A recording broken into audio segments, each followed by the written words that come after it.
For decades, fans have been at dispute over which is better between Star Trek and Star Wars. And while both franchises are similar, they also have their significant differences. Renowned filmmaker Quentin Tarantino has now jumped into the debate and has claimed that there is a certain element that puts Star Trek over Star Wars. Keep watching this video to find out what this element is, and why Tarantino thinks it makes Star Trek better than Star Wars. What you need to know: Quentin Tarantino is not only a talented director, but also somewhat of a pop culture expert. Fans have looked to Tarantino for his comments on movies and television, from his storied past working in a Los Angeles video store to his current podcast with Pulp Fiction co-writer Roger Avery. For instance, when Tarantino says Friday is one of the 10 best movies of the 1990s, or that a Steven Spielberg film might be the best of all time, fans pay close attention. Of course, not everyone will agree with Tarantino's opinions, but trust me when I say his loyal fans do. When the opening on-screen text of his 2003 film, Kill Bill Volume 1, referred to the well-known Star Trek line, "Revenge is a dish best served cold," he all but declared his allegiance to Star Trek. Interestingly, Tarantino was set to direct an R-rated Star Trek movie. However, he confirmed on Indiewire in 2020 that he was no longer involved, and the project joined a long list of other Tarantino movies that never got off the ground. Regardless, the director has always maintained a special affection for Star Trek. He asserts that there's one extremely special and clear reason for his opinion, and I'll be telling you exactly what it is up next in the video. William Shatner is the reason Tarantino loves Star Trek. In an interview with Deadline, Quentin Tarantino mentions William Shatner and described him as being a great star. The legendary filmmaker obviously has a lot of admiration for Shatner, and that's the reason he chooses Star Trek over Star Wars. He made this known in the interview when he said that he adores William Shatner. Shatner's portrayal of Captain James T. Kirk, he argues, is one of the finest performances in the history of episodic television, of a series lead, and deservedly so, because very few series leads have ever received the opportunity to do all the many wild, crazy things, he adds. Tarantino claims he will make one more movie before retiring, despite quitting his role as director on the new Star Trek movie, although he might keep working in television. Tarantino might be in negotiations to helm a new Star Trek series for Paramount Plus, according to Giant Freakin' Robot, and if William Shatner is involved, it'll be intriguing to see what Tarantino makes of the new Star Trek series. 9 biggest similarities between Star Wars and Star Trek. Star Wars and Star Trek are frequently argued about based on their similarities and differences, but the two franchises actually share more in common than most fans realize. They both have sizable fan bases and are space-based sci-fi franchises. However, there are still many differences between the two franchises. Star Wars takes place long ago in a galaxy far, far away, whereas Star Trek takes place in our galaxy and features a futuristic version of our Earth. But let's forget about the differences for now and take a quick look at the significant similarities between the two franchises. Coming in at number 9, their titles are very similar. Star Wars and Star Trek have a lot in common, but their titles are their most striking similarity. They both have titles that start with the word star and have a second term that is 4 letters long and perfectly mirrors the first. Due to how similar their names are, lay people frequently confuse the two franchises. Star Wars is about fighting or the wars among the stars, but Star Trek is about travel and discovering new worlds, or the trek across the stars, and this is the main distinction. Now, at number 8, they both have iconic spaceships. What would a sci-fi space franchise be without iconic spacecrafts? In this lies another major similarity between Star Trek and Star Wars. There are several famous spacecrafts in the Star Wars and Star Trek universes. Star Trek features many spacecraft at the Starfleet's disposal, as well as the command ships of several alien creatures.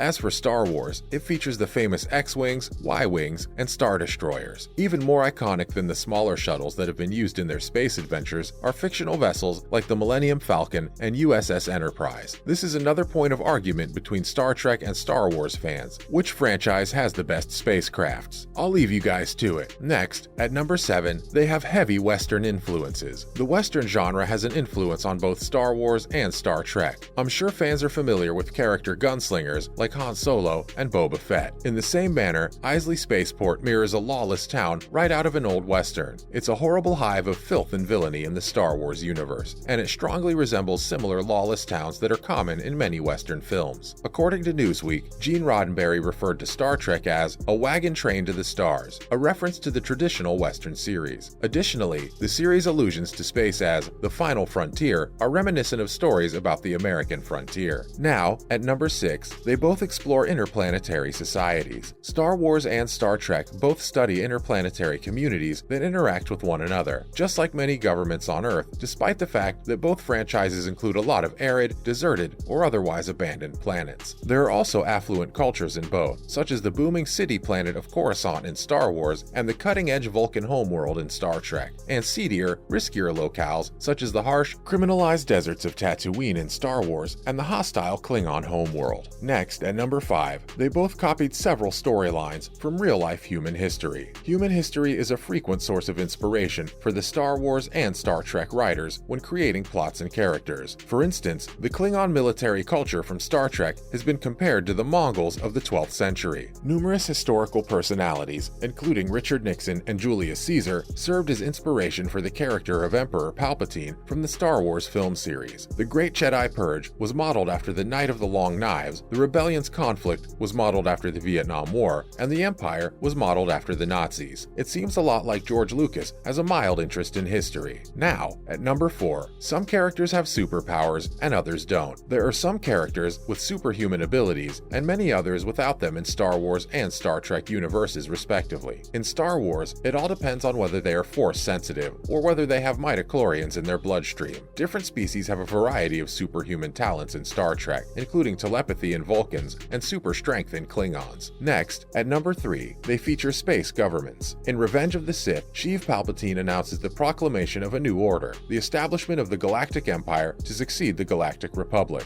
A regulatory authority oversees the cosmic events in both franchises. In Star Trek, the United Federation of Planets is in charge at all times. The Empire, which is overthrown and replaced by the First Order, is the result of the Republic's restructuring in the Star Wars universe. In a galaxy far, far away, political power is transformed far more frequently, but both star-based franchises examine the idea of interplanetary politics. Now, at number 2, they promote equality. Gene Roddenberry suggested that a multicultural utopia represented humanity's ideal future when he chose a racially varied cast for Star Trek, including a black lieutenant commander and a Japanese helmsman. This complemented the civil rights movement in American history, which I'm sure older fans and historians will remember quite vividly. Similar arguments were made for the very valid notion that the best way for society to function is through peace, equality, and love for all people following the destruction of the Empire and eventually the final order in the Star Wars story. Finally, at number 1, ancient mythology is explored in both franchises. Another huge similarity here is that Star Wars and Star Trek both drew inspiration from ancient mythology. Roman mythology inspired many of the names and concepts used in Star Trek, especially for the Romulans, who were imagined as an advanced technological counterpart of ancient Rome. The concept of the hero's journey, in particular, was a major influence on Joseph Campbell's comparative mythology studies and George Lucas's original Star Wars concept. There are several other similarities between the two franchises, but the ones mentioned here so far are the most significant. Maybe in our next Star Trek vs. Star Wars video, we'll talk about their major differences. Keep following this channel so you can catch it. That's if we ever decide to make one. So guys, do you agree with Quentin Tarantino's claims that Star Trek is better than Star Wars? Besides Tarantino's opinion, which franchise do you think is better? Kindly share your thoughts in the comments section. And while you're at it, hit the like and share buttons so your friends can watch this video too. And one more thing, don't forget to subscribe to our channel and tap the notification bell to keep getting more entertaining videos like this.